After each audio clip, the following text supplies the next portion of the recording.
Paul Logan experience.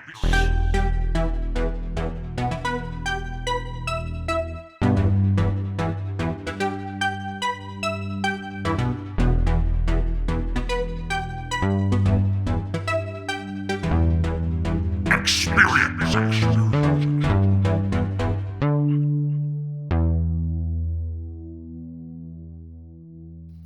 All right, so my name is Paul Logan, and My name's Ro, as in the fish eggs.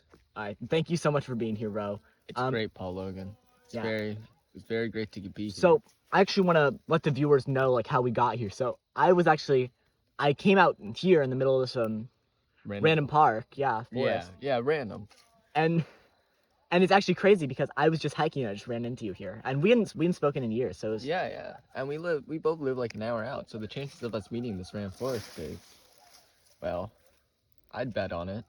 Okay, so you work in the illegal gambling scene. So today I'm gonna kind of ask you some questions. Like we're gonna learn what that's like, you know? I wouldn't call it an illegal gambling scene. We like to call it the underground gambling scene. Underground. See, so I've heard that term thrown around a lot. Is it? And I am curious. Like, does it actually take place in like some kind of underground facility? No, we actually usually do it in my grandma's attic, actually. The term illegal is, we find it offensive in the gambling scene. We're definitely a marginalized group, definitely oppressed. The law comes after us, the police come after us. And that there's something to say about that because the police, they target so many marginalized groups. And so I wanted to talk to you about something I'd heard about. It's just a story, and I'm sure you've heard of it because it's been kind of going around lately. But so this guy that's like 20 something. He lives in Nevada, Las Vegas. Right. And you know, like so many casinos there. Tons. And heaven on earth. Exactly. You crack me up. I only speak truth. And so this guy lives in Las Vegas. Yeah, heaven on earth. And so I've heard about him. A lot of people go to casinos and they gamble, you know. And though gambling, it's one of the more rewarding experiences a person can do. Yeah, but it takes a certain kind of mindset, right? Mm-hmm. I think it's a very valuable mindset that like we focus on the good and not the bad, right? If you spend your whole life focusing on the bad, you'll never be happy. And a crucial mindset for a gambler to do is to completely forget all the losses and only focus on the wins, because then it makes gambling seem like an actual profitable endeavor. That's what I love so much about the underground gambling scene, is because, you know, what I'm about to get to with this guy is like, yeah, good people. Is like these like big casinos. They really are much more scammy than like, you know, your grandma's attic. Yeah. And so this guy, he figured it out, you know? Most people, when they walk into a casino, they go in there and they just like put it all on red or something, you know, expecting to get big returns, when the real issue with gambling isn't the gambling itself. It's the casinos. And this guy, No, just for a quick second. I think it's sad that most people go in and put it all in red, because us gamblers, we have to know ourselves.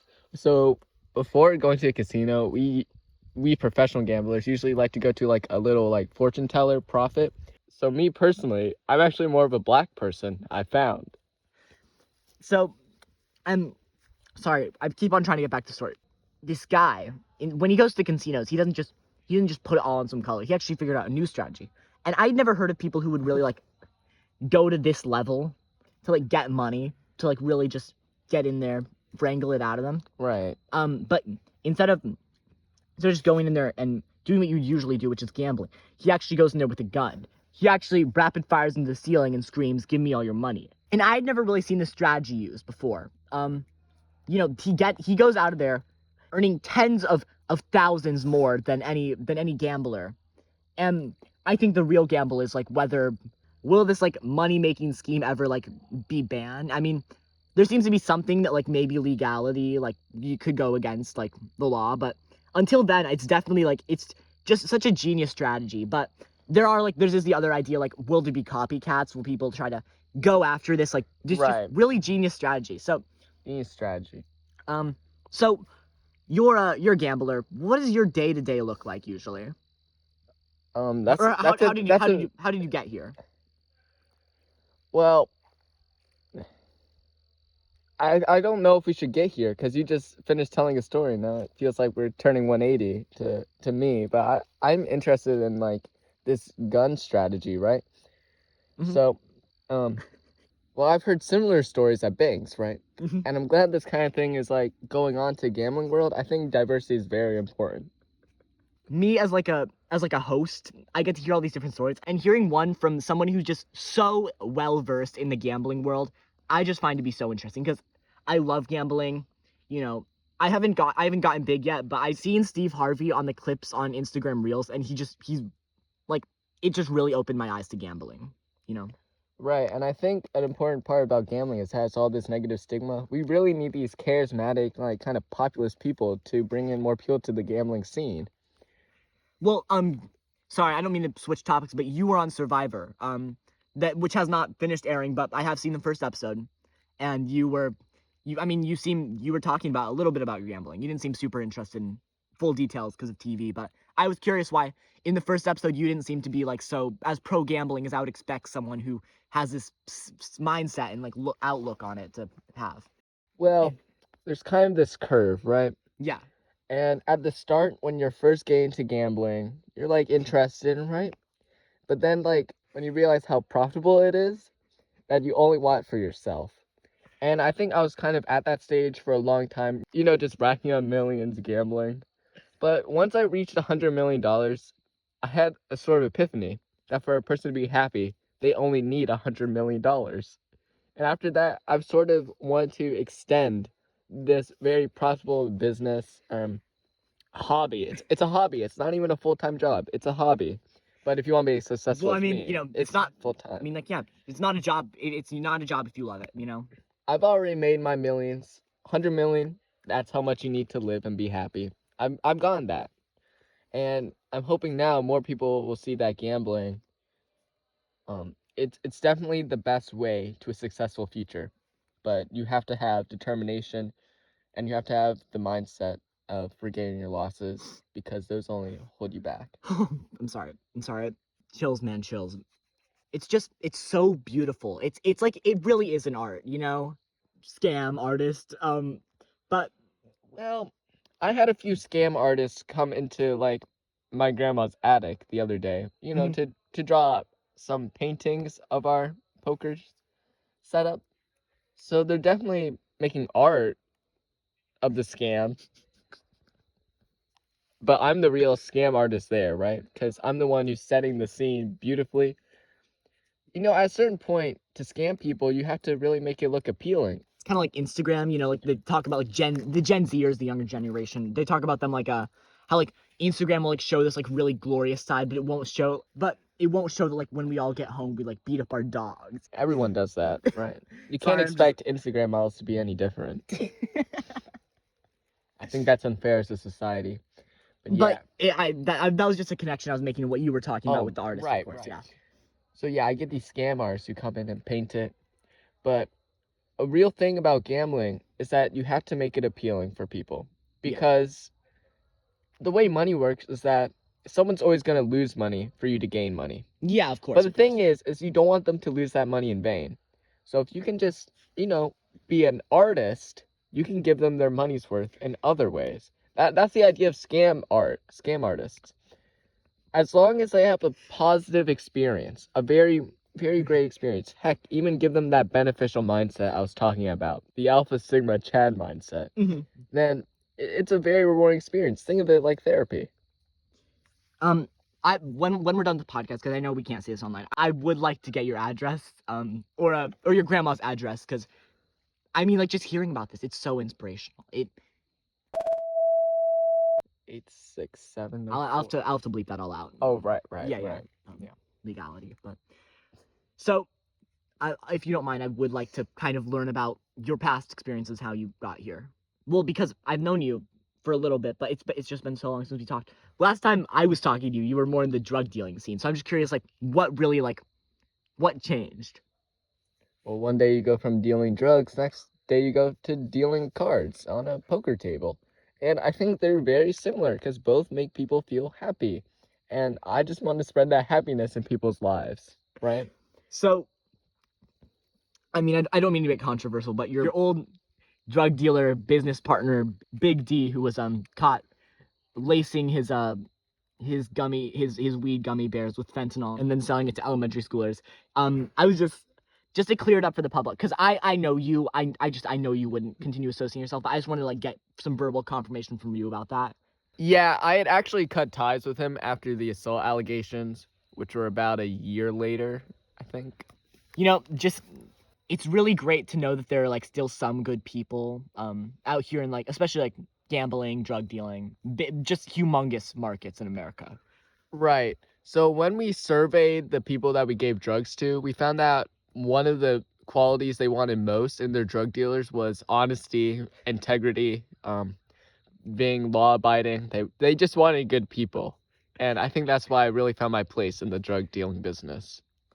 And oh my gosh, you find a way to bring tears to my eyes.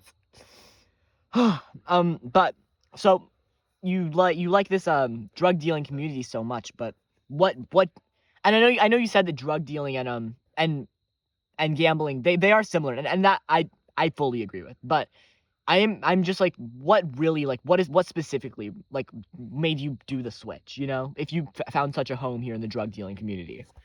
Not here. I'm Right. not, I don't get drugs, no, of course. No. So I think the main difference is the mindset I was talking about. Mhm. And I think when I was drug dealing, even though I was making a livable wage, not as much as gambling. That's another difference. The pay gap, terrible pay gap. I think drug dealers should make a lot more. I think it's criminal and how little they get paid. what's that? I do want to step in on this, because you know, there women are talking about because women are talking a lot about like the wage gap and stuff, but I looked at statistics, and the wage gap between a drug dealer and a gambler is just statistically so much more enormous than men and women or whatever. I think we need to get our priorities straight. For us, minority in the drug dealing community, I think we matter more than the half of the population, just because of this massive discrepancy. I think us marginalized communities, or one I used to be part of, I hope the best for them, and I hope drug dealers' lives matter. They really do. They're an integral part of our community. As I was getting back to it, the problem though with drug dealing was I was too hung up on my past, because I think it's my past that really led me to being a drug dealer. You know, kind of uneducated, slightly, and I really let my parents down with that. The pain, the guilt of all of that, that's something a gambler does not have. Gamblers statistically are one of the happiest people alive, and it has so many similarities to drug dealing. But I really need that mindset, and I think that change of scene is what changed me. No, and this is why I'd like to get into the gambling community, because I also feel like I've let my parents down in a way. I became a podcaster. I think it's something that unites us all in the gambling community, that we all have that universal experience of letting our parents down. But I think you have to like kind of descend so you can ascend into that gambling utopia.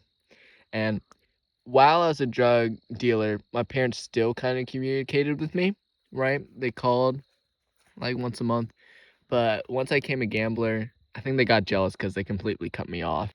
And I mean, yeah, it's like sometimes I'm laying in bed looking up at the ceiling, and I'm thinking I could be at a casino right now.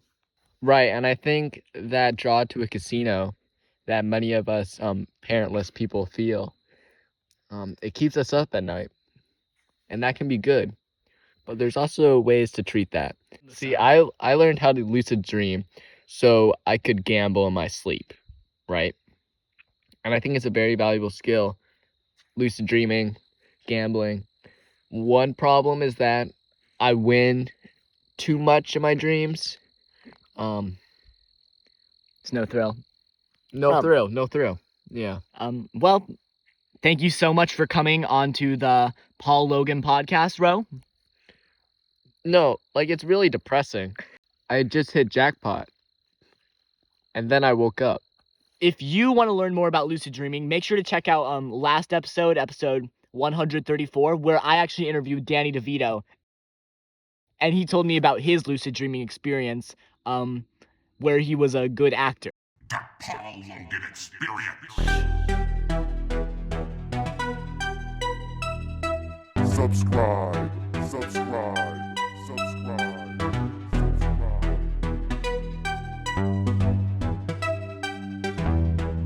Experience.